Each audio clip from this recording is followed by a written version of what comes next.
Hello student, welcome to the third lecture of S-block elements. In this lecture we are going to continue with the chemical properties of S-block elements. Last lecture that is lecture number 2 में half of the chemical property हमने खत्म कर दी थी, तो आज हम लोग उसी को कंटिन्यू करेंगे. रिमेनिंग केमिकल प्रॉपर्टी हम लोग इस लेक्चर में वाइंड अप करेंगे, ठीक है. सो लास्ट लेक्चर में हम लोग ने फॉर्मेशन ऑफ अमालगमेशन तक पढ़ा था. Let's start with the next chemical property, that is the seventh chemical property. It is a reaction with hydrogen. Very important, सब इंपॉर्टेंट प्रॉपर्टीज है, एक एक हम लोग डिस्कस करेंगे, ध्यान देना. रिएक्शन विद हाइड्रोजन, हाइड्रोजन के साथ रिएक्शन क्या होगी, right. So all elements of S block reacts directly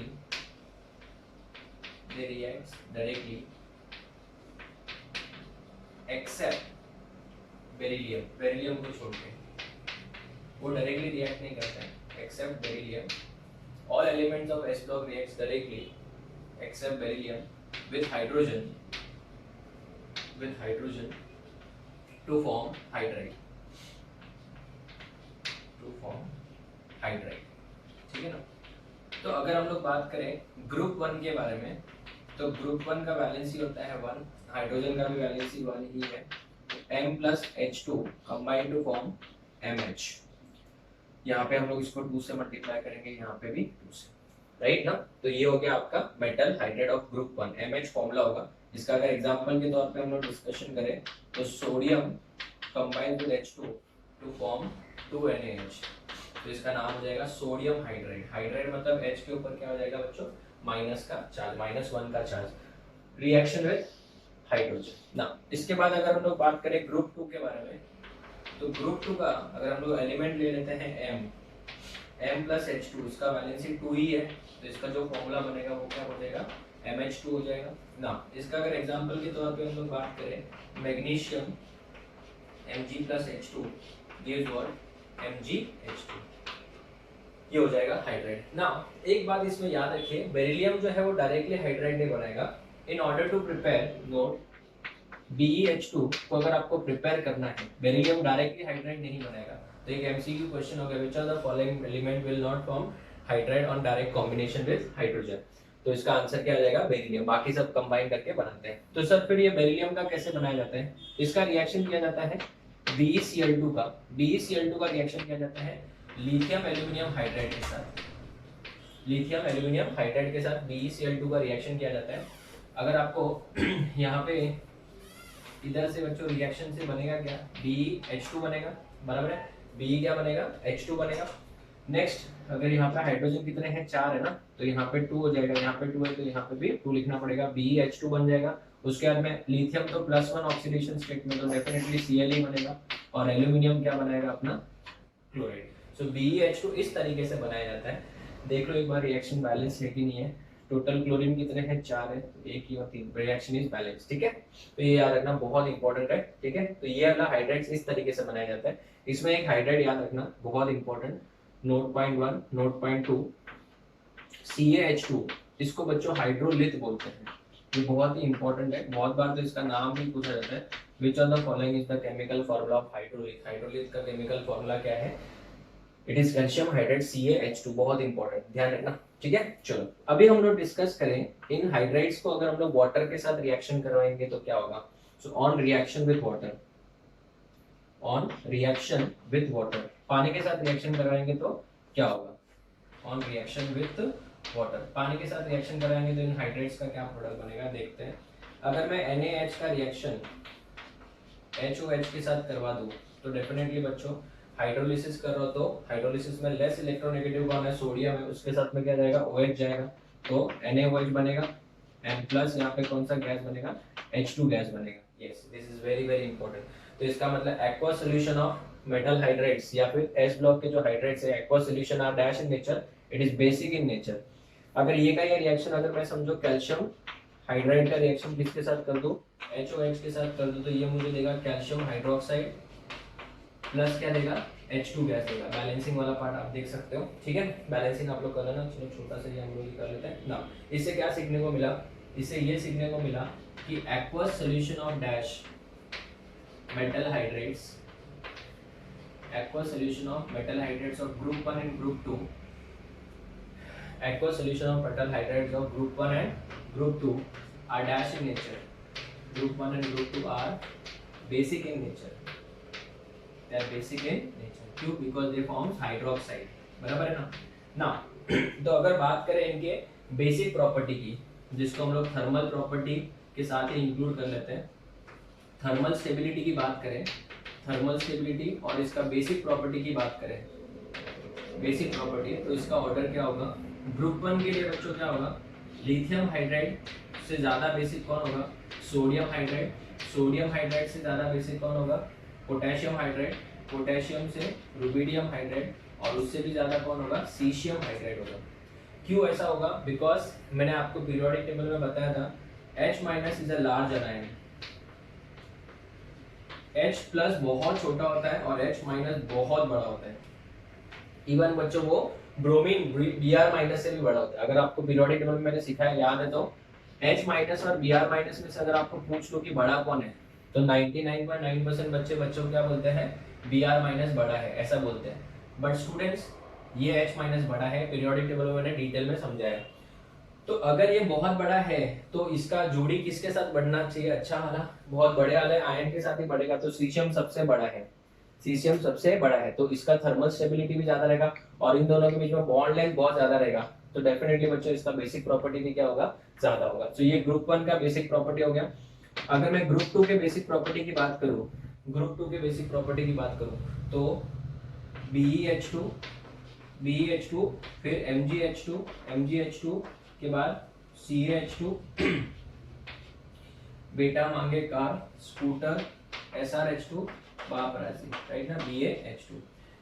उसमें से बच्चों याद रखना, ये जितने भी आयनिक हाइड्राइड्स है, ये जितने भी हाइड्राइड्स है, they all are ionic in nature, ठीक है ना।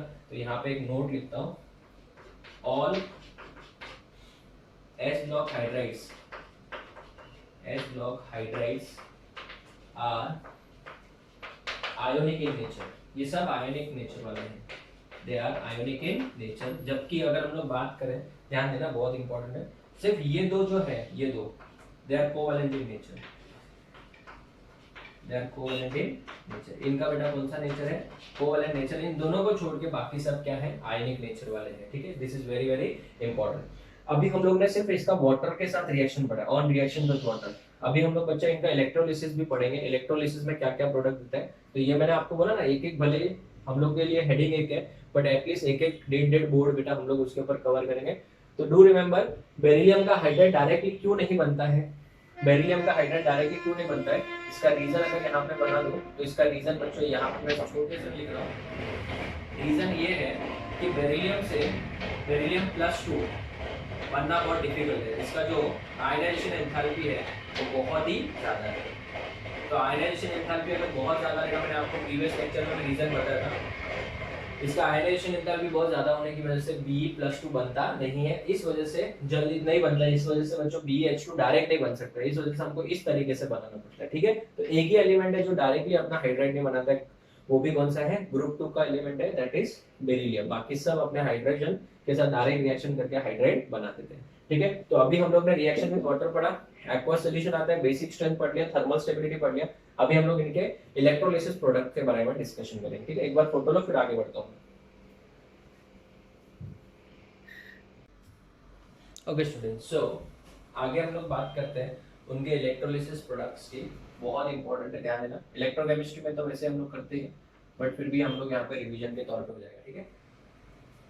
आयोनिक हाइड्राइड्स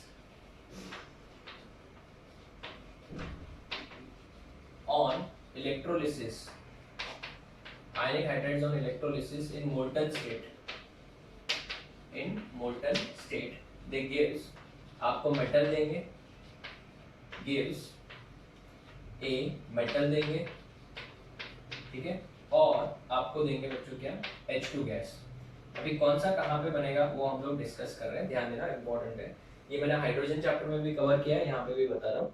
एक एग्जांपल के तौर पे लेते हैं, जब हम लोग सोडियम हाइड्राइड को, सॉल्ट टाइप हाइड्राइड है, इसको जब हीट करेंगे इसके मेल्टिंग पॉइंट पे, तो डेफिनेटली बेटा it will form Na+ and H-। अभी एक्वस तो है नहीं बच्चों, इन्होंने खाली बॉन्ड ब्रेक किया है, ये कटायन है और ये कौन है, अनायन है। तो कटायन कहाँ पे जाएगा, कैथोड पे, एंड अनायन कहाँ पे जाएगा, एनोड पे। सो एट कैथोड, कैथोड पे कौन सा रिएक्शन होता है, AOCR मैंने याद रखने बोला है। A मतलब एनोड, O मतलब ऑक्सीडेशन, AOCR, एनोड पे ऑक्सीडेशन होता है, कैथोड पे रिडक्शन होता है। तो कैथोड पे अगर रिडक्शन हो रहा है, अगर कैथोड पे रिडक्शन हो रहा है तो Na प्लस बच्चों क्या करेगा, इलेक्ट्रॉन गेन करेगा, इलेक्ट्रॉन गेन करके किसमें कन्वर्ट हो जाएगा, Na में, और इसका मतलब मेटल मिलेगा कहाँ पे, कैथोड पे। So metal is formed at cathode, right. अगर मैं बात करूं एट एनोड की, तो एट एनोड, एनोड पे कौन सा रिएक्शन होता है, ऑक्सीडेशन, AOCR, राइट। तो ऑक्सीडेशन होगा, H माइनस जो है अपना एक इलेक्ट्रॉन लूज करेगा। सो 2H माइनस 2 इलेक्ट्रॉन लूज करके 2 नेसेंट हाइड्रोजन बनाएंगे, और दोनों नेसेंट हाइड्रोजन मिलकर क्या बना देंगे, H2 gas. Is it clear. तो H2 gas is formed at anode. तो डाइहाइड्रोजन चैप्टर जो हमने पढ़ा था, हाइड्रोजन चैप्टर पढ़ा था, वहां पे एक method of preparation of H2 gas भी है ये, और ये बहुत ही इंपॉर्टेंट है बच्चों। नेचर ऑफ, सॉरी इसमें नेचर ऑफ केमिकल बॉन्ड नहीं, अपन इलेक्ट्रोकेमिस्ट्री में भी ये पढ़ते हैं कि मेटल हाइड्रेट, आयनिक मेटल हाइड्रेट जो होते हैं on hydrolysis gives metal hydroxide and H2, and on electrolysis in molten state याद रखना, molten state में इलेक्ट्रोलिसिस करेंगे तो हमको क्या मिलेगा, मेटल मिलेगा, और क्या मिलेगा, H2 गैस मिलेगा at anode and metal at cathode, ठीक है। So this is the 7th property जो हमने पढ़ा। अभी हम लोग नेक्स्ट प्रॉपर्टी पढ़ते हैं, रिएक्शन विद हाइड्रोजन के बाद reaction with halogen, reaction with halogen, halogen के बाद हम लोग आगे बढ़ेंगे रिएक्शन विद वाटर के साथ, ठीक है। तो आई थिंक ये वाला पार्ट सबको समझ में आ गया होगा, एक एक चीज मैंने डिटेल में बता दी है, ठीक है। अभी अगर हम लोग बात करें रिएक्शन विद हैलोजन की, तो S block elements reacts with halogen, reacts with halogen to form halides, to form halides। ये अपने क्या बनाएंगे बच्चों, halides बनाएंगे, ठीक है ना, मतलब X माइनस। अगर हम लोग बात करें ग्रुप 1 के बारे में, तो ग्रुप 1 के जो halides होंगे वो कैसे होंगे, M plus X2 gives 2mx बन जाएगा, यहाँ पे 2 आ जाएगा, M plus X2 gives 2mx, right. Next अगर हम लोग बात करें जैसे NaCl एंड ऑल दैट, चलो एग्जांपल भी साथ में लिखते हैं। अगर मैं इसका रिएक्शन कर दूं, Na plus Cl2, school section से पढ़ते रहे होंगे, क्या बनेगा बच्चों, 2NaCl बन जाएगा, राइट, यहाँ पे 2 है। ग्रुप 2 की बात करें अगर, ग्रुप 2 के अंदर, तो definitely M plus X2 it gives MX2, MX2 बनेगा। और एग्जांपल के तौर पे अगर हम लोग बात करें Mg plus Cl2, बराबर, तो ये क्या बन जाएगा बच्चों, MgCl2 बन जाएगा, MgCl2, बराबर है। तो ये आयनिक नेचर के होंगे, बराबर है। मैग्नीशियम और जो इसमें मैग्नीशियम और बेरिलियम का जो हैलाइड्स है वो थोड़ा सा कोवैलेंट कैरेक्टर का होता है, ठीक है। तो आयनिक नेचर ऑर्डर की बात करें तो LiCl से ज्यादा आयनिक नेचर किसमें होगा, NaCl, NaCl से ज्यादा KCl, फिर RbCl एंड CsCl में होगा। ये इंपॉर्टेंट क्वेश्चन है। और यही अगर ऑर्डर हम लोग ग्रुप 2 की बात करें तो ग्रुप 2 में BeCl2 से ज़्यादा, MgCl2 से ज़्यादा, CaCl2, उसके बाद बेटा मांगे कार स्कूटर बाप ये Cl2, बराबर है। इसमें सबसे इंपॉर्टेंट याद रखना note, BeCl2 and MgCl2 they have covalent character, इनके अंदर कौन सा नेचर होता है, कोवैलेंट कैरेक्टर होता है या फिर कोवैलेंट नेचर होता है, ठीक है ना। तो बच्चों this is the reaction with halogen, halogen के साथ बच्चों को क्या बनाते हैं, अपने हैलाइड्स बनाते हैं, ठीक है। एक इंपॉर्टेंट नोट और जो बहुत इंपॉर्टेंट है, बहुत ज्यादा इंपॉर्टेंट है, जो पोटेशियम है, because they are bigger cations, right, potassium है, रुबिडियम है एंड सीशियम है, they can form polyhalides also, they can form polyhalides। polyhalides का मतलब क्या होता है बच्चों, जैसे I3 माइनस हमने पढ़ा था, राइट ना, क्योंकि ये बड़े हैं, जैसे वो लोग पेरोक्साइड सुपर ऑक्साइड बना सकते हैं, वैसे ही वो पॉलीहलाइड्स भी बना सकते हैं। कैसे, मैं आपको बताता हूँ, ध्यान देना। एग्जाम्पल के तौर पे अगर हमको लिखना है तो हम लोग एग्जाम्पल के तौर पे KI3 लिख सकते हैं, CsBr3 लिख सकते हैं, CsI3 लिख सकते हैं, ये सब ठीक है ना। अभी इसमें अगर आप बात करो आयोडीन का, तो आयोडीन का चार्ज जो है बेटा वो -1/3 है। कैसे, ध्यान से देखना। पहले क्या बनेगा, K + I2, मैं मैकेनिज्म के साथ बताता हूँ, ध्यान देना। K + I2 दोनों रिएक्ट करके क्या बनाएंगे बच्चों, Ki बनाएंगे। तो ये फर्स्ट स्टेप है, क्या है, फर्स्ट स्टेप। फिर जो 2 Ki है और हेलोजन के साथ रिएक्ट करेंगे एंड इट फॉर्म्स 2Ki3।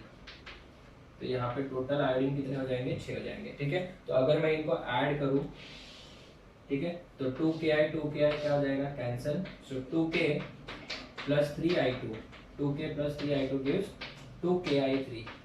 ये बच्चों, ये बहुत इंपॉर्टेंट है, ठीक है ना। तो ये बच्चों अपने पॉलीहेलाइड्स बना सकते हैं। और ये जो पॉलीहेलाइड है, इसमें भी एक इंपॉर्टेंट चीज याद रखना कि अगर हम लोग इसको ब्रेक करें तो K+ बनेगा और 3I- नहीं बनेगा। दिस इज रॉन्ग, ये गलत तरीका लिखने का, ये गलत तरीका है। क्यों, क्योंकि टोटल चार्ज बैलेंस होना चाहिए। यहाँ पे पोटेशियम तो खाली +1 ही हो सकता है, तो +1 होगा तो यहाँ पे -3 का चार्ज कैसे हो सकता है, ये गलत है।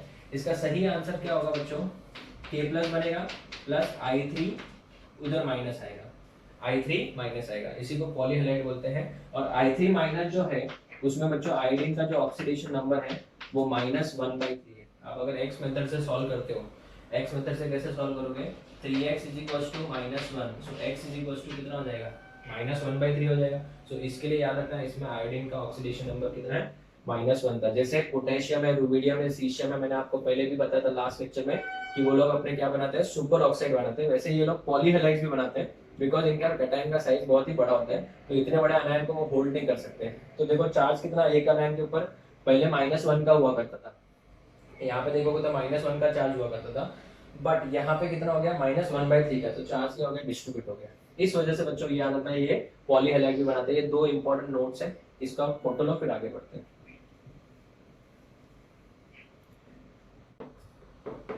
Okay, now next students, let us start 8th one, 9th वाला बात करते हैं, reaction with water. Reaction with water, water के साथ इनका क्या रिएक्शन होता है, ठीक है ना। तो बच्चों जो वाटर के साथ रिएक्शन है वो बहुत ही ज्यादा वायलेंट है, बहुत ही ज्यादा। ग्रुप 1 के एलिमेंट्स तो बेटा बहुत ही ज्यादा विगरसली रिएक्ट करते हैं वाटर के साथ and they form hydroxide and evolve H2 gas, ठीक है ना। Group 1, all elements of group 1 reacts vigorously with water to form hydroxide and H2 gas, hydroxide and H2 gas, and they sometimes catches fire also. बहुत ज्यादा reaction बच्चों violent reaction होते हैं and H2 gas. They can react with even cold water, cold water भी रहेगा उसके साथ भी रिएक्शन कर लेते हैं, इतना ज्यादा रिएक्टिव है, ठीक है ना। अगर एग्जांपल के तौर पे मैं आपको बताऊं तो 2Na बहुत ही famous reaction, H2O 2Na + H2O 2Na + 2H2O gives 2NaOH plus H2 gas. तो हाइड्रोक्साइड बना, उसके साथ में कौन सा गैस इवॉल्व हुआ है, H2 गैस हुआ है बच्चों। तो ये रिएक्शन बहुत ही ज्यादा फेमस है और ये हम लोग ने बहुत बार लैब में भी देखा है कि अगर सोडियम को, बट आपको एडवाइस किया जाता है कि सोडियम को कभी भी पानी के अंदर मत डालना, it is always stored in kerosene. अगर हम लोग गलती से पानी में डालते हैं it catches fire because of the formation of this gas and H2 gas and the reaction is highly what, exothermic. Reaction बच्चों हाईली क्या होती है, एक्सोथर्मिक होती है। अगर हम लोग बात करें रिएक्टिविटी ऑर्डर की, ध्यान से सुनना बच्चों, बहुत इंपॉर्टेंट है रिएक्टिविटी ऑर्डर की। तो लिथियम जो है इसमें सबसे कम रिएक्टिव है तो सब ज्यादा रिएक्टिव, बट अगर मैं कंपेयर करूं ग्रुप 1 के एलिमेंट्स के साथ में तो लिथियम बच्चों कम रिएक्टिव है, सोडियम ज्यादा रिएक्टिव है, पोटेशियम उससे भी ज्यादा, रुबिडियम उससे भी ज्यादा, और सीशियम, फ्रेंशियम की तो बात ही नहीं करेंगे बेटा, वो तो ज्यादा और नहीं बहुत ज्यादा रिएक्टिव हो जाएगा, बट वो हम लोग बेटा रेडियो एक्टिव एलिमेंट है और उसका हाफ लाइफ बहुत कम है तो हमारे पास अवेलेबल नहीं होता है। तो अगर मैं इनमें से बात करूं तो यहाँ पे मैं इसको क्या लिखूंगा, लेस रिएक्टिव है। तो बच्चों सब रिएक्टिव बट रहेंगे, अगर मैं खाली ग्रुप 1 के साथ में कंपेयर करूं तो less reactive, this is vigorous reaction, vigorous. यहाँ पे बेटा इट प्रोड्यूसेस फ्लेम, इसमें फ्लेम बनता है, रिएक्टिविटी और बढ़ते जा रही है बच्चों, रिएक्टिविटी बढ़ते जा रही है। And these two violent reaction with water, violent with water, they show violent reaction with water, बहुत ज़्यादा एक्सप्लोजिव नेचर के मेटल्स है बच्चों, ठीक है ना। अगर हम लोग बात करें because of the formation of H2 gas, हाँ ग्रुप 2 के अंदर जो है रिएक्टिविटी बच्चों बहुत ही कम हो जाती है। बेरिलियम जो है shows no reaction, shows no reaction with any form of water, ये बहुत इंपॉर्टेंट है, any form of water. Any form of water का मतलब क्या, कोल्ड वाटर के साथ भी रिएक्शन नहीं करता है, हॉट वाटर के साथ भी नहीं करता है, ठीक है ना। तो क्वेश्चन एग्जाम में कंफ्यूज करने के लिए दे सकते हैं, राइट ना। आपके बुक में तो ऐसे स्टेटमेंट लिखा होता है beryllium shows no reaction with water, but इसका रियल आंसर ये बेटा कि वो ठंडे पानी, गर्म पानी या इवन स्टीम के साथ भी रिएक्शन नहीं करता है। कोल्ड वाटर एंड स्टीम, इन तीनों में से किसी के साथ भी रिएक्शन नहीं करता, मतलब एनी फॉर्म ऑफ वाटर, ठीक है ना, कोल्ड वाटर हो, हॉट वाटर हो, स्टीम हो, किसी के साथ रिएक्शन नहीं करता है। अगर मैं बात करूं मैग्नीशियम की, तो वो बच्चों पानी के साथ रिएक्शन करके सबके सब, एक्सेप्ट अगर बात करें बेरिलियम की, तो एक्सेप्ट बेरिलियम, एक्सेप्ट लिख रहा हूं मैं, except beryllium, all elements reacts with water to form hydroxide and H2 gas, but इसमें रिएक्टिविटी बच्चों थोड़ी सी कम है, हाइड्रोक्साइड एंड H2 गैस, इसके मुकाबले रिएक्टिविटी इनकी क्या है, कम है, राइट ना। अगर हम लोग बात करें मैग्नीशियम के बारे में, तो मैग्नीशियम बेटा अपना हाइड्रोक्साइड बना देगा, MgOH ट्वाइस बना देगा और H2 गैस इवॉल्व करेगा। बट ये बच्चों याद रखना कौन सा वाटर होना चाहिए, हॉट वाटर, ठीक है ना, हॉट वाटर के साथ ही रिएक्ट करेगा, ठीक है ना। कोल्ड वाटर के साथ रिएक्शन बहुत ही ज़्यादा स्लो होगी। और अगर हम लोग बात करें कैल्शियम, बेरियम, स्ट्रोंशियम की, तो बेटा they react with cold water also, but their reaction is slow. Reaction क्या है बच्चों, स्लो होती है, रिएक्शन इसमें थोड़ी सी क्या होती है, स्लो होती है। Beryllium shows no reaction with any form of water, beryllium तो रिएक्शन करेगा ही नहीं, वाटर के साथ रिएक्शन ही नहीं करता है। तो ये बहुत इंपॉर्टेंट पॉइंट्स है। एक इंपॉर्टेंट पॉइंट जो स्कूल सेक्शन का है, मैंने देखा है स्कूल सेक्शन में, बट बच्चों ये वापस है एंट्रेंस में, क्योंकि आप एनसीईआरटी पैटर्न के हिसाब से देखोगे तो बहुत इंपॉर्टेंट है। कैल्शियम जो है, calcium and magnesium, they float on the surface of water, floats on surface of water, ऐसा क्यों, ठीक है ना, पानी के सरफेस के ऊपर फ्लोट होते हैं, ऐसा क्यों, ऐसा क्वेश्चन एक बार पूछा गया, ध्यान देना। इसका रीजन ये है कि जब कैल्शियम, ये समझो कैल्शियम का टुकड़ा आपने पानी में डाला, ठीक है ना, ये कैल्शियम का टुकड़ा पानी में डाला है, बराबर है। तो जब कैल्शियम का टुकड़ा पानी में डालते हो तो इसकी रिएक्शन पानी के साथ क्या है, स्लो है। तो जब स्लो होती है रिएक्शन, तो जो हाइड्रोजन गैस बनती है वो इसके सरफेस के ऊपर एब्जॉर्ब होना चालू हो जाती है। ये हाइड्रोजन गैस के बबल्स है, ये हाइड्रोजन गैस के क्या है, बबल्स है। तो हाइड्रोजन गैस के बबल्स अगर इसके ऊपर बहुत सारे अटैच होना चालू जाएंगे, सो दिस इज व्हाट, कैल्शियम और मैग्नीशियम, और ये क्या है, bubbles of what, H2 gas.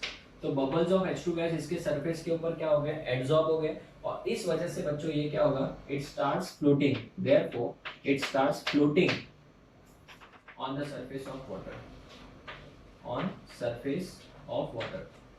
पानी के सरफेस पे ये क्या करना चालू हो जाता है, फ्लोट करना चालू कर देता है। फ्लोट करने का रीजन क्या है बच्चों, क्योंकि इसका वेट कम हो जाएगा। अभी अगर मैं आपको एक सिंपल सा क्वेश्चन पूछूं बेटा, मैंने कोई वजन वाली चीज बेटा पानी में डाल दी, बराबर है, तो वो डेफिनेटली सिंक होगी। बट अगर मैं उसके ऊपर बहुत सारे गुब्बारे लगा दूं, बलून लगा दूं, उसके ऊपर सरफेस के ऊपर बांध दूं रस्सी से और फिर डालूंगा, तो डेफिनेटली वो तो तैरने लगेगी। तो सेम हालात सूरते बोलते हैं, हालात सूरत इसमें भी होगा बेटा, कि इसके बॉडी के ऊपर बहुत सारे बबल जाने की वजह से ये सरफेस के ऊपर फ्लोट होना चालू हो जाएगा। तो ये एक इंपॉर्टेंट क्वेश्चन है। कैल्शियम एंड मैग्नीशियम के केस में ऐसा होता है, एंड द रिएक्शन जो होता है वो क्या होता है, स्लो होता है, इस वजह से it will not catch fire, ठीक है। तो ये बहुत ही एक इंपॉर्टेंट पॉइंट हमने पढ़ लिया, 9th रिएक्शन विद वाटर, जो कि बहुत ज्यादा इंपॉर्टेंट माना जाएगा। तो याद रखना, रिएक्टिविटी अगर बात करें, रिएक्टिविटी विद वाटर, ठीक है ना, तो ग्रुप 1 के एलिमेंट्स का रिएक्टिविटी बच्चों ज्यादा है as compare to group 2।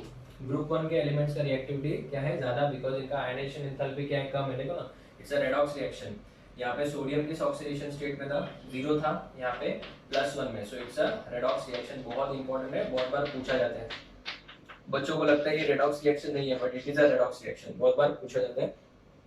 Sodium 0 से क्या हुआ है, +1 हुआ है, और हाइड्रोजन +1 से किस में गया, देखो 0 में गया, तो it is a redox reaction. ठीक है, सो रिएक्टिविटी विद वाटर में अगर हम लोग बात करें तो ग्रुप 1 के एलिमेंट्स का रिएक्टिविटी ज्यादा है as compare to group 2 elements का reactivity.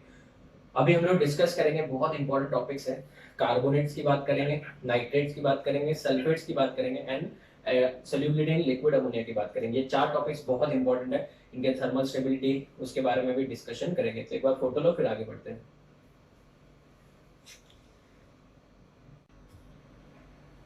Okay students, so next start करते हैं कार्बोनेट्स, नाइट्रेट्स, सल्फेट्स, राइट। बहुत इंपॉर्टेंट है, एक एक हम लोग अच्छे से डिस्कस करेंगे, ध्यान देना। ये अपन एनओसीबी में तो पढ़ते हैं, बट यहाँ पे भी कवर करेंगे, ध्यान देना।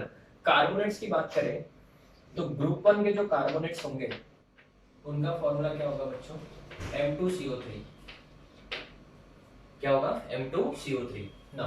अगर मैं एग्जांपल के तौर पे ले लूं तो Na2O when reacts with CO2 it gives what, Na2CO3, Na2CO3, right. ये ग्रुप 1 के कार्बोनेट्स का फॉर्मूला होगा। ग्रुप 2 के कार्बोनेट्स की अगर हम लोग बात करें, ग्रुप 2 के कार्बोनेट्स की बात करें तो बेटा ग्रुप 2 के जो कार्बोनेट्स होंगे वो क्या होंगे पता, ग्रुप 2 के कार्बोनेट्स का फॉर्मूला होगा बच्चों MCO3।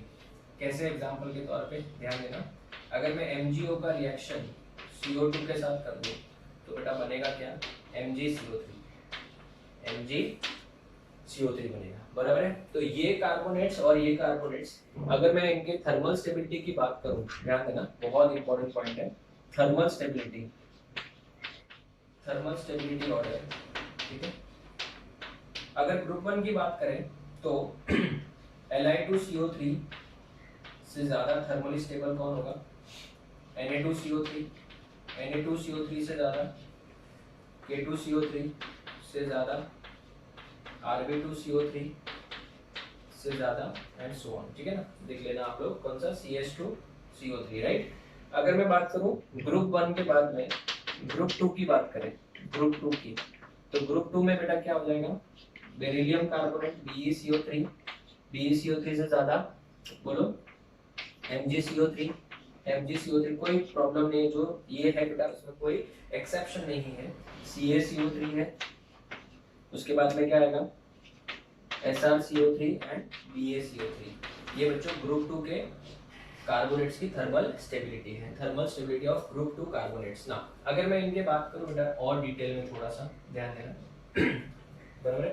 हीटिंग इफेक्ट की बात करो, हीटिंग इफेक्ट जो कि बहुत इंपॉर्टेंट क्वेश्चन है, बहुत बार एंट्रेंस एग्जाम में आया है।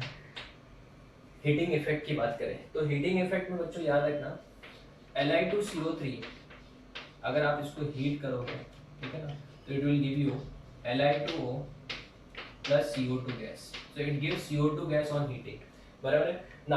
अदर अगर मैं बात करूं other carbonates of group 1, other carbonates of group 1 no products on heating gives no reaction, इनका कोई प्रोडक्ट बनता नहीं है बच्चों, because they are comparatively more stable, तो वो बेटा CO2 गैस इवॉल्व नहीं करते हैं, और अगर आप ज्यादा हीट करोगे तो मेल्ट हो जाएंगे, बट वो CO2 गैस इवॉल्व नहीं करते। तो ये एक diagonal relationship with group 2 elements के साथ हो गया लिथियम का, और एक एनामलेस प्रॉपर्टी ऑफ लिथियम हो गया कि लिथियम का ही कार्बोनेट एक ऐसा कार्बोनेट है जिसको हीट करेंगे तो CO2 मिलेगा, बाकी ग्रुप 1 के किसी भी कार्बोनेट को हीट करोगे तो CO2 गैस नहीं मिलेगा। तो अगर ये बात हो गई ग्रुप 1 के बारे में, हीटिंग इफेक्ट ऑफ ग्रुप 1। अगर मैं ग्रुप 2 के बारे में बात करूं, ध्यान देना इंपॉर्टेंट है, ग्रुप 2 के जितने भी कार्बोनेट है, all carbonates on heating gives CO2 gas, all carbonates on heating gives CO2 gas, सबके सब बेटा हीटिंग पे CO2 गैस देंगे।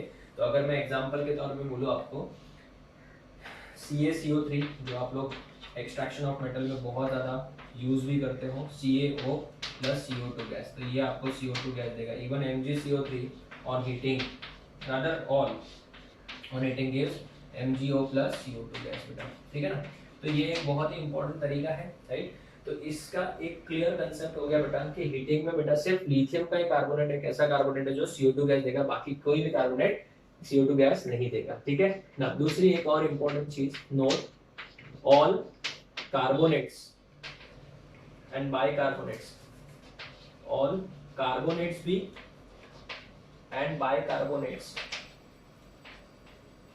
Are basic in nature, they all are basic in nature, ये सब बेसिक नेचर वाले होते हैं। एंड ऑन रिएक्शन विथ, ये मैंने आपको पहले भी सिखाया, on reaction with acid gives, तीन प्रोडक्ट देते हैं। एसिड के साथ रिएक्शन करने के बाद तीन प्रोडक्ट देते हैं, सॉल्ट देते हैं, वाटर देते हैं and CO2 gas is evolved. ये हमेशा याद रखना, बहुत इंपॉर्टेंट है। This is the test of bicarbonate and carbonates also. So देख बेटा याद रखना, this is also the test of what, carbonates and bicarbonates. Carbonates and bicarbonates का टेस्ट क्या है कि जब भी इनका रिएक्शन किया जाता है किसके साथ, एसिड के साथ, तो हमेशा बच्चों वो लोग क्या देंगे आपको, सॉल्ट देंगे, वाटर देंगे और CO2 गैस देंगे। और इसी CO2 गैस को जब आप लाइम वाटर में से पास करते हो, it turns lime water milky. This is very very important test also. सबसे पहले क्वेश्चन मन में उठता है कि sir why they are basic in nature. Basic in nature का रीजन देखो, अगर मैं बात करूं Na2CO3 की, इसका पानी के साथ रिएक्शन कर दो बच्चों, it will give you 2NaOH plus H2CO3, बराबर है। और सबको पता है NaOH क्या है बेटा, स्ट्रॉन्ग बेस है, it is strong base. Sb का मतलब मैं यहाँ पे शॉर्ट में लिख रहा हूँ स्ट्रॉन्ग बेस। और H2CO3 बेटा इसमें कार्बन है, तो कार्बन वाले एसिड्स कौन से एसिड्स होंगे, वीक एसिड होंगे। तो ये वीक एसिड और ये कौन सा है, स्ट्रॉन्ग बेस है। और अगर ये स्ट्रॉन्ग बेस है तो इसका मतलब क्या हुआ, aqueous solution, aqueous solution of CO3 minus या फिर carbonates and bicarbonates, carbonate and bicarbonates is what, alkaline in nature, alkaline in nature। ये पॉइंट तो इंपॉर्टेंट हो गया। अभी अल्कलाइन नेचर वाला मैंने सिखा दिया, एसिड के साथ रिएक्शन भी कर लेता है, ठीक है ना, इंपॉर्टेंट है, ध्यान देना।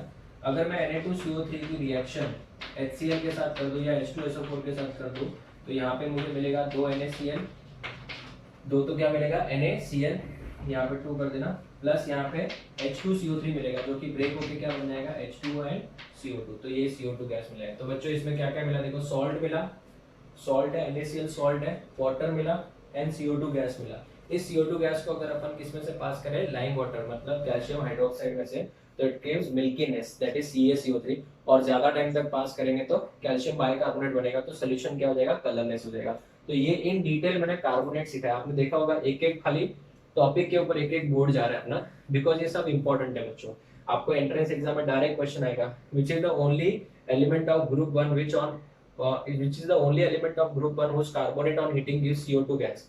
तो ये हो गया CO2 गैस, एकदम सिंपल है। ऐसे टाइप के क्वेश्चन आने हैं और वो ही बेटा आपको मार्क देके जाएंगे। और ये टेस्ट वाला इंपॉर्टेंट पॉइंट मैंने आपको बता दिया, ठीक है। So this is also the test of carbonate and bicarbonate test. ना इसके बाद हम लोग नाइट्रेट्स की बात करेंगे, इसका फोटो लो, फिर बाद में इसका आगे का पार्ट कंटिन्यू करते हैं।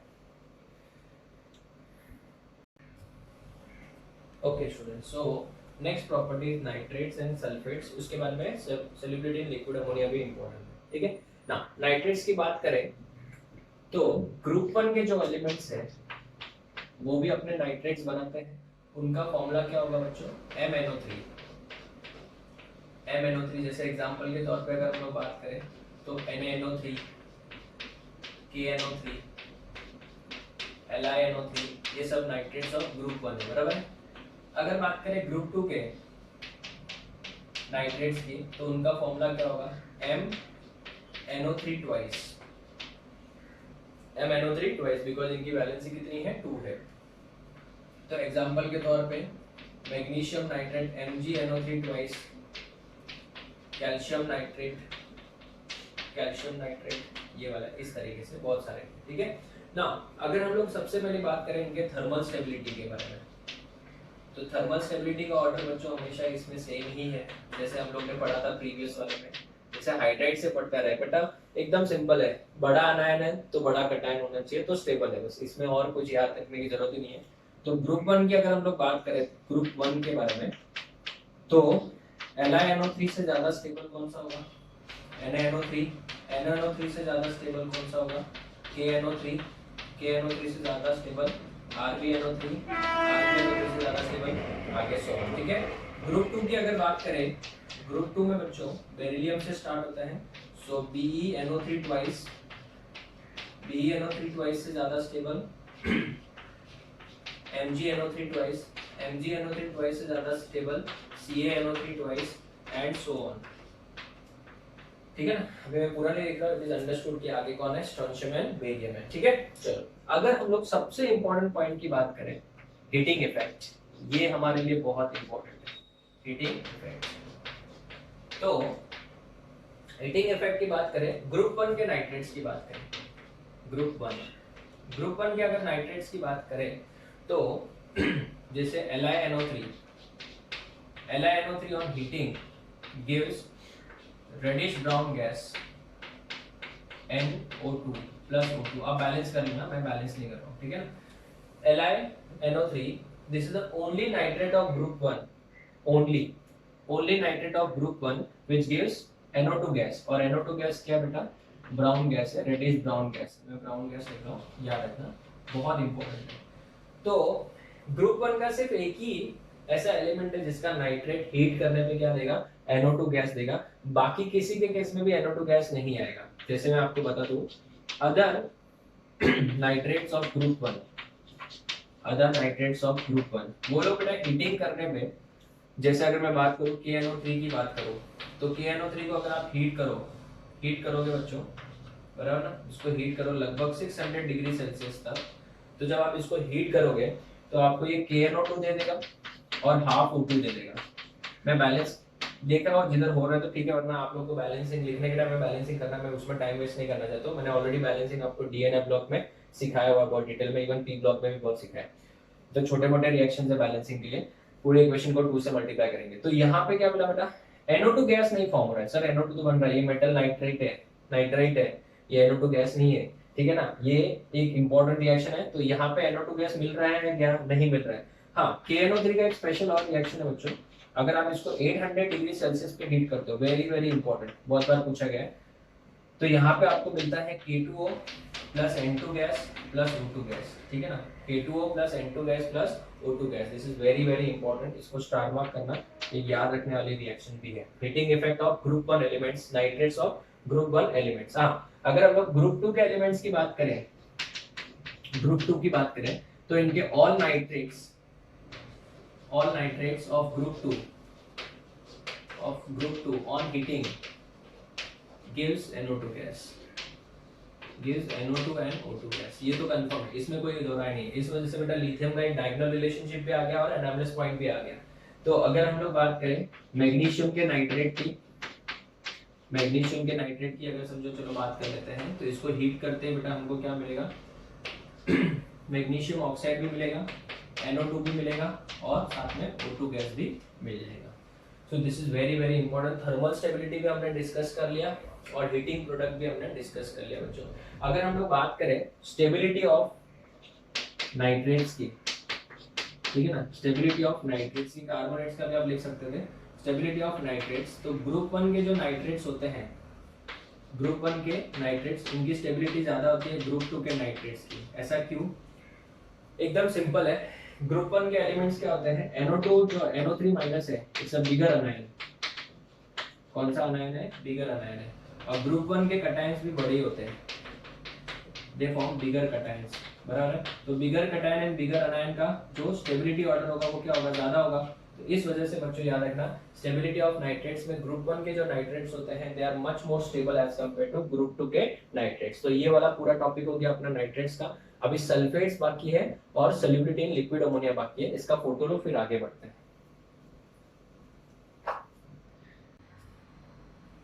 Okay student, so next property, इसके बाद एक ही सिंपल सा टॉपिक बाकी है अपना। सल्फेट्स की बात करें तो जो ग्रुप 1 है, ग्रुप 1 के जो एलिमेंट्स है they form sulphates of the formula M2SO4। M2SO4 formula का बेटा इनका सल्फेट बनता है। एग्जाम्पल के तौर पे अगर हम लोग बात करें, सो लिथियम है तो Li2SO4 बनेगा, बराबर। मैग्नीशियम, सोडियम है तो Na2SO4 and so on. Group 2 के सल्फेट्स की बात करें तो ग्रुप 2 के जो सल्फेट्स होंगे वो होंगे बच्चों MSO4 के टाइप, MSO4 टाइप्स के सल्फेट्स बनेंगे। एग्जाम्पल के तौर पे जैसे MgSO4 बराबर, CaSO4 एंड सो ऑन बराबर। अभी इनके सल्फेट्स के बारे में अगर हम लोग बात करें तो थर्मल स्टेबिलिटी बेटा सेम होगी जो हम लोग ऑलरेडी अभी तक पढ़ के आए। Thermal stability order, thermal stability order क्या होगा सोचो। अगर ग्रुप 1 की बात करें थर्मल स्टेबिलिटी, ग्रुप 1 के सल्फेट्स की बात करें तो ग्रुप 1 में सबसे पहले कौन आएगा, लिथियम है। लिथियम सल्फेट से बड़ा ज्यादा स्टेबल कौन होगा, Na2SO4, Na2SO4 से ज्यादा K2SO4 से ज्यादा Rb2SO4 एंड सो ऑन बराबर है। ये ग्रुप 1 की बात हो गई एंड सो ऑन, आगे भी है। ग्रुप 2 की अगर बात करें सल्फेट्स के बारे में तो BeSO4 से ज्यादा स्टेबल कौन होगा, Be से ज्यादा कौन होगा, डेफिनेटली MgSO4, MgSO4 से ज्यादा कौन सा होगा, CaSO4, SrSO4 and so on. ठीक है, ये हो गया बेटा इनका स्टेबिलिटी ऑर्डर। अगर हम लोग बात करें बहुत इंपॉर्टेंट टॉपिक की जिसको आप बोलोगे हीटिंग इफेक्ट, ये बहुत बार पूछा जाता है हीटिंग इफेक्ट की। तो बच्चों ये हीटिंग इफेक्ट क्या होगा इसका, ठीक है ना। सिर्फ ग्रुप 1 की बात करें तो ग्रुप 1 में सिर्फ एक ही एलिमेंट है। जैसे अगर हम लोग बात करें तो हमारा ये एनामलस प्रॉपर्टीज में पॉइंट्स कवर हो गए बहुत सारा। लिथियम ही एक ऐसा सल्फेट है जिसको हीट करने से आपको वापस ये दे देगा बेटा Li2O plus SO3 gas, SO3 gas दे देगा बेटा, SO3 गैस मिला है बच्चों। ठीक है, जबकि other sulphates of group 1, other sulphates of group 1 की बात करें ऑन हीटिंग नो रिएक्शन, ये कोई प्रोडक्ट नहीं देंगे, इनको हीट करने से कोई प्रोडक्ट मिलने वाला नहीं है, नहीं, राइट। हाँ, अगर मैं बात करूं ग्रुप 2 के बारे में, ग्रुप 2 के जितने भी सल्फेट्स है, all sulphates of group 2, all sulfates of group 2 on heating gives oxide and SO3 gas बराबर। ग्रुप 3 में, ग्रुप 2 में सब के सब जितने भी होंगे उनको हीट करने से आपको वापस क्या मिलेगा, आपका ऑक्साइड मिलेगा। जैसे CaSO4 की बात करें तो it on heating gives CaO plus SO3 gas वापस आपको दे देगा। तो ये बच्चों याद रखना ग्रुप 1 एंड ग्रुप 2 के सल्फेट्स के बारे में, उनकी थर्मल स्टेबिलिटी, उनका हीटिंग इफेक्ट, ये बहुत ही अभी आप देखोगे तो मैंने आपको बताया है कि ये तो हर जगह पे एनामलस बिहेवियर दिखा रहा है लिथियम, और इसका जो भी कंपाउंड्स है वो सिर्फ एक ही एलिमेंट है जो सल्फेट्स है, नाइट्रेट्स है, कार्बोनेट्स है, उनका हीटिंग से आपको या तो कार्बोनेट को हीट करेंगे तो CO2, नाइट्रेट्स को हीट करेंगे तो NO2 और सल्फेट को हीट करेंगे तो SO3 गैस मिल रहा है, बाकी किसी के केस में नहीं मिल रहा है, राइट। तो ये बहुत इंपॉर्टेंट हो जाता है हमारे लिए, क्योंकि जब मैं एनालिसिस प्रॉपर्टी सिखाऊंगा तो वहां पे मैं सिर्फ बोलूंगा और आपको चीजें याद हो जाएगी। एक छोटा सा बट बहुत ज्यादा इंपॉर्टेंट टॉपिक है सॉल्युबिलिटी इन लिक्विड अमोनिया, जिसके ऊपर बहुत बार मैंने क्वेश्चन देखे हैं। मैं एकदम डिटेल में एक एक चीज बताऊंगा, फिर अपना ये केमिकल प्रॉपर्टीज खत्म हो जाएगा, फिर हम लोग एनालिसिस बिहेवियर बहुत इजीली खत्म कर सकते हैं। ठीक है, तो इसका फोटो लो फिर आगे बढ़ते हैं बच्चों।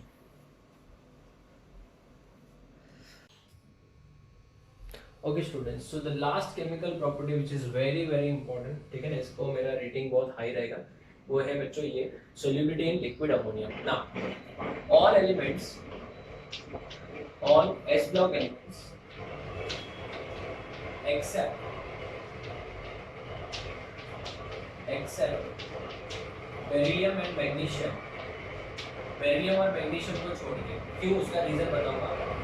All S block elements except beryllium and magnesium dissolves in liquid ammonia, dissolves in liquid ammonia to form blue color solution, ठीक है ना, ब्लू कलर सॉल्यूशन। ये लोग ब्लू कलर का सॉल्यूशन बनाते हैं। तो सबसे पहली बात तो ये कि बेरिलियम और मैग्नीशियम क्यों नहीं बनाते हैं। तो बेरिलियम और मैग्नीशियम नहीं बनाने का रीजन ये है कि बेटा इनका very small size and high ionisation enthalpy. Small क्या बच्चों, size and high ionisation enthalpy. इनका एटॉमिक साइज बहुत ही छोटा होता है और आयनाइजेशन एंथैल्पी सॉरी बहुत ही ज्यादा होता है। इस वजह से बच्चों याद रखना, वो लोग कभी भी लिक्विड अमोनिया में डिसॉल्व नहीं होते हैं। एक्चुअल में रिएक्शन क्या होती है वो भी इंपॉर्टेंट है, ध्यान देना। जैसे मैं आपको एग्जांपल के तौर पे बताऊं, अगर सोडियम को जो कि सॉलिड होता है, इसको लिक्विड अमोनिया में डाल दे, A+B अमोनिया लिक्विड। अभी A+B क्यों लिख रहा हूं मैं, उसका रीजन बताता हूँ। यहाँ पे सोडियम जो है वो बनाता है NaNH3 A टाइम्स, और यहाँ पे प्लस आ जाएगा। सोडियम बेटा न्यूट्रल होता है, तो जब आप X मेथड से Na का वैल्यू निकालोगे तो +1 आएगा, बिकॉज सोडियम न्यूट्रल है, मतलब 0 हो जाएगा।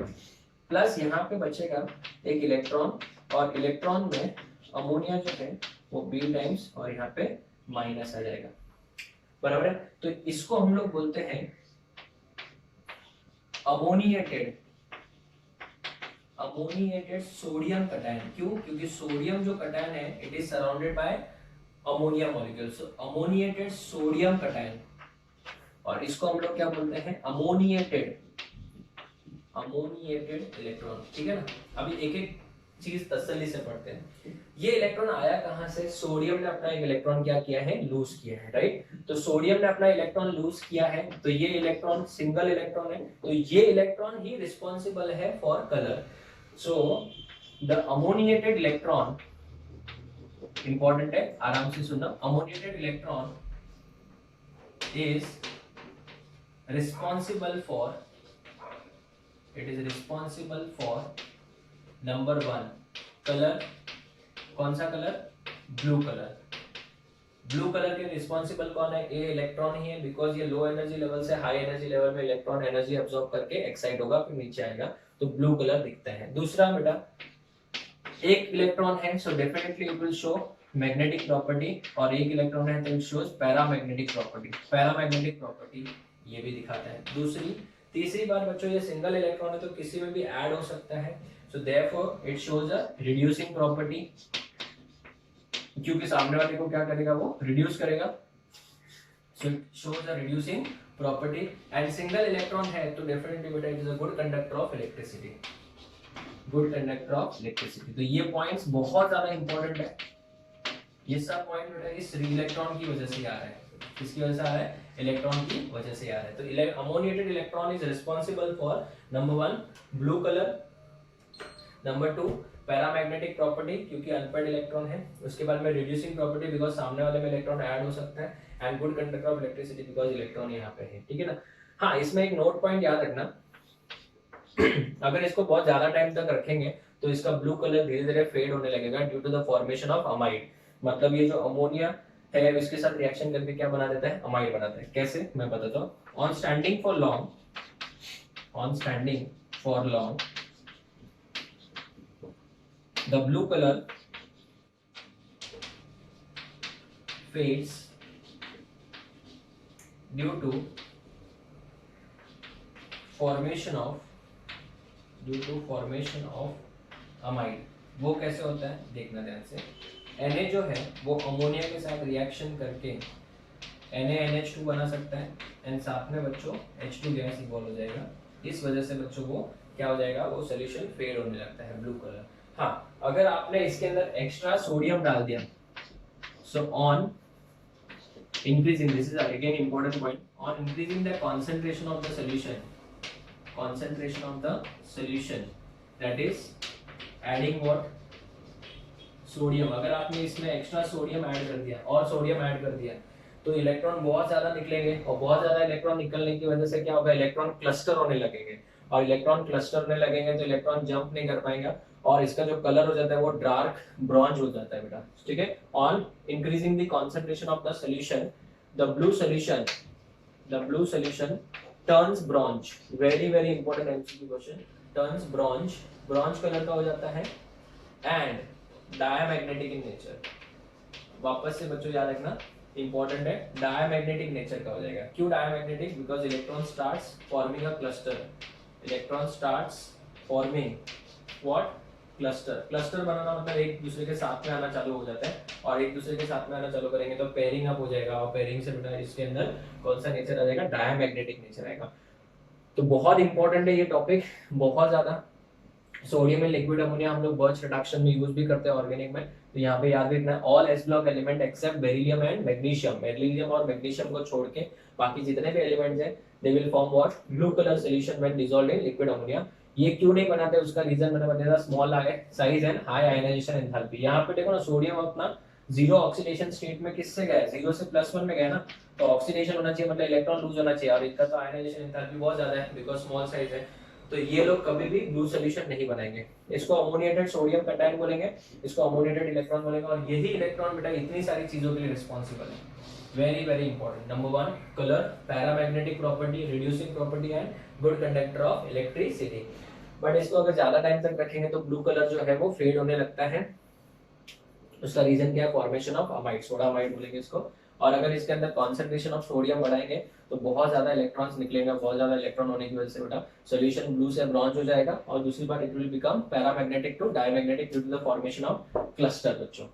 तो ये पूरी केमिकल प्रॉपर्टीज हो गए। लगभग हमने 2 लेक्चर सिर्फ केमिकल प्रॉपर्टीज के ऊपर ही लिया है। अभी हमारा सिर्फ एक छोटा सा पार्ट बाकी है, डायगोनल रिलेशनशिप एंड एनामलेस बिहेवियर। मुझे पता है वो बहुत इजी है, पर फिर भी मैं फटाफट आपको समझा देता हूँ ताकि हर एक चीज अपनी कवर हो जाए। Next lectures that is lecture number 4 से will be starting with compounds of sodium, जैसे NaOH, Na2CO3, NaHCO3, इन सब के बारे में डिस्कशन करेंगे। तो इसका फोटो लो, फिर वो वाला पार्ट भी वाइंड अप कर लेते हैं।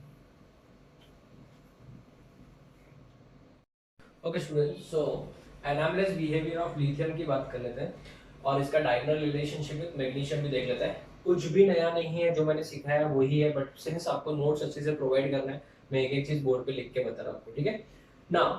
सबसे पहले एनामलेस बिहेवियर ऑफ लिथियम। लिथियम जो है पूरे ग्रुप 1 में दूसरे एलिमेंट्स के साथ में अलग बिहेवियर शो करता है। उसका रीजन हमारा सेम ही है। सबसे पहला रीजन जो है स्मॉल एटॉमिक साइज, दूसरा high ionisation enthalpy as compare to other elements. Group 1 के एलिमेंट्स का आयनाइजेशन एंथैल्पी एज सच तो कम होता है, बट ग्रुप के दूसरे एलिमेंट के साथ कंपेयर करेंगे तो, ठीक है ना, हाई इलेक्ट्रोनेगेटिविटी ग्रुप 1 के दूसरे एलिमेंट के साथ कंपेयर करेंगे तो, and absence of what, vacant d orbital, vacant d orbital, ठीक है ना। इसमें बहुत बार हम लोग पोलराइजेशन पावर की भी बात करते हैं, ठीक है। अगर हम लोग बात करें पॉइंट्स ऑफ डिफरेंस की, तो कौन कौन से पॉइंट्स में डिफरेंट है बेटा, एक भी नई बात नहीं है, जो भी मैंने सिखाया वही पॉइंट्स है, ध्यान देना। लिथियम इज हार्ड, मैंने आपको बोला था बाकी सबको अपन चाकू से काट सकते हैं, बेटा लिथियम को नहीं काट सकते। It is lighter than alkali metals, other alkali metals. मैंने आपको बोला था बाकी सबको केरोसिन में स्टोर कर सकते हैं, इसको नहीं स्टोर कर सकते बिकॉज ये बहुत ही हल्का होता है। दूसरा, the only element in group 1 which forms nitrite. मैंने आपको बोला था जब हम लोगों ने रिएक्शन विद एयर पढ़ा था ड्राई एयर में, तो ड्राई एयर में एक ही ऐसा एलिमेंट था जो नाइट्रोजन के साथ रिएक्ट कर रहा था, वो था लिथियम, और उसका नाइट्राइट बनाता है। बाकी किसी का भी नाइट्राइट डायरेक्टली नहीं बनता है, राइट ना। तो स्टूडेंट्स Li3N ये नाइट्राइट बनाता है। तो only element whose carbonate on heating gives CO2। Carbonate CO2 देगा, नाइट्रेट्स आपको NO2 गैस देगा, और सल्फेट आपको CO2 गैस देगा। बाकी किसी के भी कार्बोनेट, सल्फेट्स और नाइट्रेट्स का कोई रिएक्शन नहीं होता है। तो ये वाला पॉइंट्स में CO2, नाइट्रेट्स की बात करें तो NO2 गैस, सल्फेट्स की बात करें तो SO3 गैस। ऐसे बेटा हमारा 1 2 3 4 5 पॉइंट तो ऐसे हो गया। मैंने आपको बोला था LiOH is the only base in group 1 जो कि आपका वीक बेस है, बाकी सब स्ट्रॉन्ग बेस में गिने जाते हैं।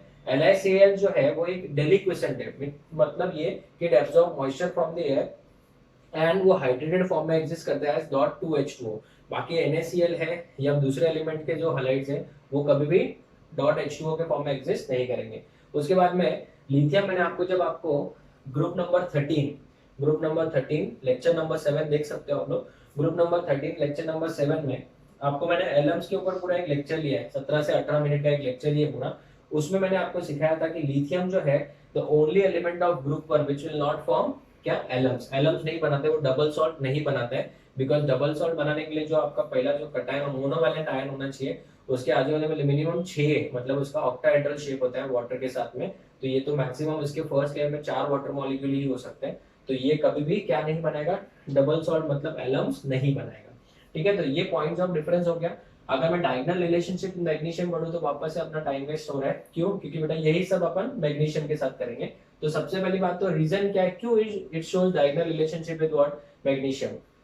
तो यही same electron, similar electronegativity, similar atomic size and high polarisation power, बोला ना, हाई पोलराइजेशन पावर की वजह से बेटा it shows diagonal relationship with what, magnesium. Magnesium के साथ डायगोनल रिलेशनशिप दिखाने का मतलब क्या है, रीजन क्या है, यही है बेटा क्या, कि similar electronegativity, similar atomic size and high polarisation power. कौन कौन से पॉइंट्स में सिमिलरिटी दिखाता है? Both lithium and magnesium are hard and have high melting point. ये दोनों हार्ड भी है और मेल्टिंग पॉइंट भी ज्यादा है, ठीक है ना। मैंने जो यहाँ पे लिखा वही सेम। अभी यहाँ पे क्या था, नाइट्राइट, ये भी नाइट्राइट बनाता है, दोनों नाइट्राइट बनाते हैं, कोई बड़ी बात नहीं है। दोनों के कार्बोनेट्स को हीट करोगे तो CO2 मिलेगा, दोनों के नाइट्रेट्स को हीट करोगे तो NO2 मिलेगा, दोनों के सल्फेट्स को हीट करोगे तो SO3 गैस मिलेगा। कुछ नई चीज नहीं है, यही सेम इधर कट कॉपी पेस्ट है। LiOH सबको पता है वीक बेस है, ऐसे MgOH ट्वाइस भी वीक बेस ही है, ठीक है, दो both are weak bases. LiCl is a deliquescent, dot 2H2O के फॉर्म में एग्जिस्ट करता है। मैग्नीशियम का जो क्लोराइड होता है डॉट 6H2O के फॉर्म में एग्जिस्ट करता है। अगर आप एक और पॉइंट लिखना चाहो, H वाला पॉइंट, मैं यहाँ पे ना लिख के इसको यहाँ पे लिख रहा हूँ कि both Li2SO4 and MgSO4 cannot form alum, cannot form what, alum, alum नहीं बना सकते, मतलब वो डबल सॉल्ट नहीं बनाते हैं। तो स्टूडेंट्स ये हो गया क्या, आपका एनामलेस बिहेवियर ऑफ लिथियम भी हो गया और इसका डायगोनल रिलेशनशिप विद मैग्नीशियम भी हो गया। अभी हम लोग पढ़ेंगे एनामलेस बिहेवियर ऑफ बेरिलियम एंड उसका डायगोनल रिलेशनशिप विद एल्यूमिनियम, ठीक है। तो इसका फोटो लो, फिर आगे बढ़ते हैं। Okay students, so the last part, anomalous behavior of beryllium and its diagonal relationship with aluminum, ठीक है। छोटा सा टॉपिक है, इसमें भी as such कुछ नई बात नहीं है, जो हमने पढ़ा उससे रिलेटेड है। पहली बात तो एब्नॉर्मल और एनामलस बिहेवियर ऑफ बेरिलियम का रीजन क्या है? सबसे पहला स्मॉल एटॉमिक साइज, दूसरा हाई आयनाइजेशन एंथैल्पी, तीसरा हाई इलेक्ट्रोनेगेटिविटी, एंड चौथा क्या बच्चों, absence of vacant D orbital, absence of vacant D orbital, D orbital ना होना उसका रीजन, बराबर है। पॉइंट्स ऑफ डिफरेंस की बात करें तो बेरिलियम जो है पूरे ग्रुप 2 का सबसे हार्डेस्ट एलिमेंट है, हार्डेस्ट एलिमेंट ऑफ ग्रुप 2। इसका melting point and boiling point पूरे ग्रुप 2 में सबसे ज्यादा है। ये पानी के साथ किसी भी फॉर्म ऑफ वाटर के साथ रिएक्शन नहीं करता है और सिर्फ कोवैलेंट कंपाउंड बनाता है। मैंने आपको बोला था कोल्ड वाटर रहे, hard water, sorry cold water रहे, हॉट वाटर रहे या फिर स्टीम रहे, उनमें से किसी के साथ भी रिएक्शन नहीं करता है। It forms only covalent compound because of high ionisation enthalpy. ना अगर हम लोग बात करें बेरिलियम जो है, मैंने आपको बोला था कि वो अपना हाइड्राइड जो है वो BeH2 डायरेक्ट नहीं बनाता है। हमने पढ़ा था BeCl2 का रिएक्शन लिथियम एल्यूमिनियम हाइड्राइड के साथ करवाया था। BeO एंड BeOH ट्वाइस मैंने पहले भी बताया था, ये दोनों एम्फोटेरिक नेचर वाले, ठीक है ना। आरपी ट्रिक्स में आपको समझाया था वो पंजाबी सॉन्ग वाला, राइट। उसमें beryllium oxide and beryllium hydroxide दोनों के दोनों क्या है बेटा, एम्फोटेरिक है। और मैंने आपको बताया था बेरिलियम और मैग्नीशियम दो ही ऐसे एलिमेंट है जो फ्लेम टेस्ट नहीं देते हैं, ठीक है। तो उसमें beryllium does not impart any colour to the flame. Then how come it is similar to aluminium, aluminium से सिमिलर कैसे है वो देखते हैं। तो रीजन बच्चों सेम है, similar electronegativity, high polarisation power and similar atomic size. कौन कौन से पॉइंट्स में सिमिलरिटी है वो देख लेते हैं बच्चों। सिमिलरिटी के पॉइंट्स कौन से वो देखो। सबसे पहले बेरिलियम के ऊपर पानी का कोई एक्शन नहीं होता है, सेम में बेटा एल्यूमिनियम के ऊपर भी वाटर का कोई नहीं एक्शन होता है, they are not affected by water, पहला पॉइंट। दूसरा point, they become passive on reaction with concentrated HNO3। मैंने आपको पी ब्लॉक में भी सिखाया, जब HNO3 का रिएक्शन हम लोग कॉन्सेंट्रेटेड HNO3 का रिएक्शन जब एल्यूमिनियम के ऊपर करते हैं तो वे अपने ऊपर एक ऑक्साइड का लेयर बनाते हैं। सेम बेटा ऑक्साइड का लेयर इसी में भी बनता है बेरिलियम में, एंड दे बिकम पैसिव, मतलब वो रिएक्शन करते ही नहीं है। Next, both beryllium oxide and aluminum oxide, beryllium hydroxide and aluminum hydroxide are amphoteric in nature। जैसे वहां पे पढ़ा वैसे सेम यहाँ पे amphoteric नेचर आ गया। Beryllium and aluminium does not impart colour to the flame, जैसे बेरिलियम कोई कलर नहीं देता है फ्लेम टेस्ट में, वैसे एल्यूमिनियम भी कोई कलर नहीं देता है।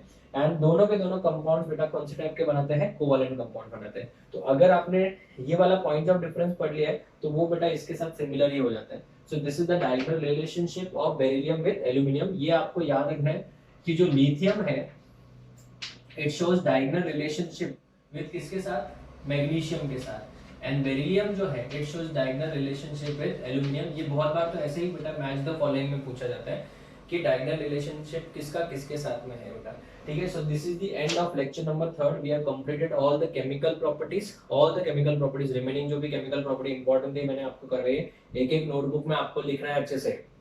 और उसके बाद मैंने आपको एनामलस बिहेवियर बेरिलियम का भी सिखाया, लिथियम का भी सिखाया, उनका डायगोनल रिलेशनशिप लिथियम का विद मैग्नीशियम एंड बेरिलियम का विद एल्यूमिनियम सिखा दिया। Now lecture number 4 में we will directly start with compounds of sodium, उसमें मैं आपको एक लेक्चर सिर्फ पूरा का पूरा लेक्चर सोडियम हाइड्रोक्साइड ही सिखाऊंगा। Special lecture number 4 will be only sodium hydroxide, और फिर लेक्चर नंबर 5 में जो रिमेनिंग है बहुत सारे हैं, जैसे Na2CO3 NaHCO3 है, कैल्शियम जिप्सम है, उसके बाद में POP है, ये सब भी पढ़ेंगे, कैल्शियम कार्बोनेट इनका भी पढ़ेंगे, बट वो फिर एक एक लेक्चर में दो दो तीन भी हो जाएगा। बट NaOH का मैं एक स्पेशल लेक्चर बनाऊंगा बिकॉज उसमें बहुत सारे इंपॉर्टेंट ट्रिक्स भी दूंगा मैं आपको, ठीक है। So we will meet in the next lecture, that is lecture number 4 with the sodium hydroxide and caustic soda, उसका प्रिपरेशन, प्रॉपर्टीज एंड यूजेस के बारे में डिस्कशन करेंगे, ठीक है। Till then thank you students.